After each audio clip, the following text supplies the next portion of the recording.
Hello, so I'm going to give a little review of the Klim Vanguard GTX Long motorcycle gloves. So these are a kind of a winter glove by Klim or Klim, I think it's pronounced. And they'd be pricey enough. I'm looking at FC Moto here, and they're 160 euros delivered. So, not the cheapest gloves, probably priced in and around the Dainese Gore-Tex. So these are a Gore-Tex glove. They actually, when you buy them, they come with a ton of stuff here. So you're paying for a few things here: Scotchgard, Gore-Tex, Scotch Light, Finsulate. So you're spending a few bob for these branded materials, and so my assumption was these would be excellent. So spoiler alert, they're okay, and for the money, probably not that great. So I paid about 160 euros for these from a dealer in Ireland, and they were very nice discounts, a few goodies thrown in as well. But the gloves themselves, a bit disappointing. As it says, they're marketed as warm winter gloves. I've been out riding around in winter in Ireland, and down to about 4 degrees centigrade. These are okay. 10 and above, I can kind of wear my summer gloves. Between 10 and 4 degrees, I've been wearing these, and below 4 degrees, without heated grips, these have not been warm enough. In terms of fit, I think these are a medium on me.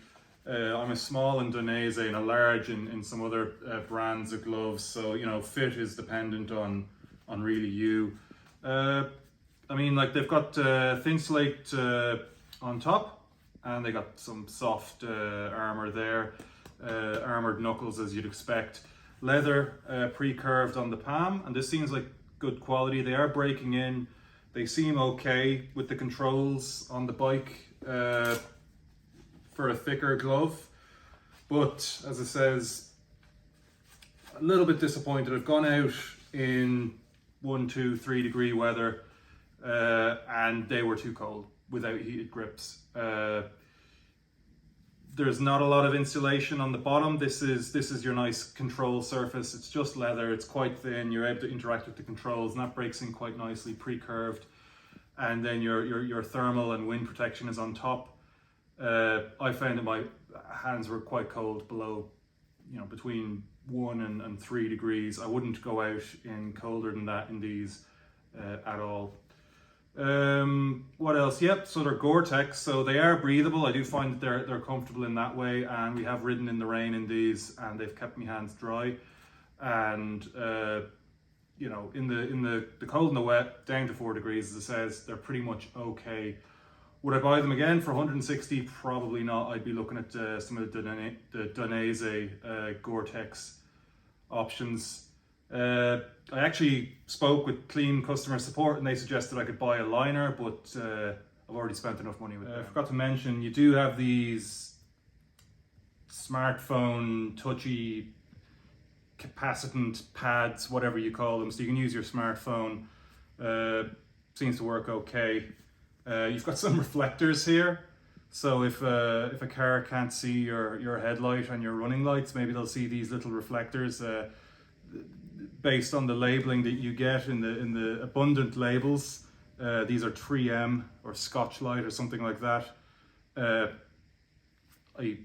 would live without them, to be honest. Nice padding here for if you, God forbid, you fall down. Interestingly enough, a little clip here so you can join the gloves together, so I suppose you're less likely to lose them when you're storing them. You've got a little pull tab here to get them on, and I found that getting the gloves on is not too hard. If you're out for a ride and there's maybe a little bit of sweat and a bit of rain going on, you can kind of get bunched up a little bit here with the insulation, and you have to kind of get your thumb past it, but not so bad. I've dealt with it. Leather up here, armored knuckles, soft armor it seems here on the knuckles of the hand. Good thick pad there, padding here as well, and presumably this leather is pretty wear resistant as well. I think I gave the spoiler alert at the beginning. I think they're okay gloves. They're okay winter gloves, but for the price, not brilliant.